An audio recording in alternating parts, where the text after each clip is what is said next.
আমরা nature view tours and ট্রাভেলসের through দিয়ে গ্যাংটক আর দার্জিলিং বেড়াতে এসেছিলাম। তা দার্জিলিং আমাদের গ্যাংটক বানানো হয়ে গেছে, গতকাল আমরা গ্যাংটক থেকে দার্জিলিং এলাম। কিন্তু গ্যাংটক থেকে দার্জিলিং আসতে একটু সময় লেগেছে, কেন গ্যাংটকের রাস্তায় এক জায়গায় ধস ছিল বলে আমাদের ঘুরে নিয়ে এসেছে।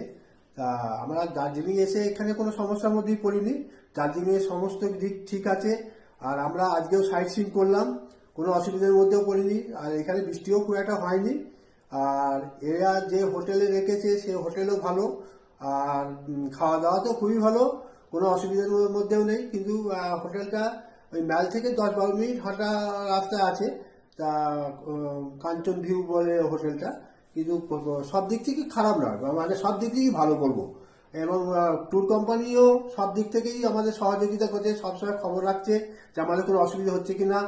এবং আমাদের সবসময় মানে ওনারা এই একটা সিচুয়েশন বলছে খারাপ চলছে বলে আমাদের খবর হয়, কিন্তু আমরা নেচার ভিউ ট্যুরস অ্যান্ড ট্রাভেলসের থ্রু দিয়ে গ্যাংটক আর দার্জিলিং বেড়াতে এসেছিলাম। তা দার্জিলিং আমাদের গ্যাংটক বানানো হয়ে গেছে, গতকাল আমরা গ্যাংটক থেকে দার্জিলিং এলাম। কিন্তু গ্যাংটক থেকে দার্জিলিং আসতে একটু সময় লেগেছে, কেন গ্যাংটকের রাস্তায় এক জায়গায় ধস ছিল বলে আমাদের ঘুরে নিয়ে এসেছে। তা আমরা দার্জিলিং এসে এখানে কোনো সমস্যার মধ্যেই পড়িনি, দার্জিলিংয়ের সমস্ত দিক ঠিক আছে। আর আমরা আজকেও সাইট সিইং করলাম, কোনো অসুবিধার মধ্যেও পড়িনি, আর এখানে বৃষ্টিও খুব একটা হয়নি। আর এরা যে হোটেলে রেখেছে সে হোটেলও ভালো, আর খাওয়া দাওয়া তো খুবই ভালো, কোনো অসুবিধার মধ্যেও নেই। কিন্তু হোটেলটা ওই ম্যাল থেকে 10-12 মিনিট হাঁটা রাস্তা আছে।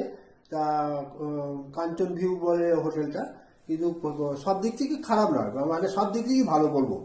এবং ট্যুর কোম্পানিও সব দিক থেকেই আমাদের সহযোগিতা করছে, সবসময় খবর রাখছে।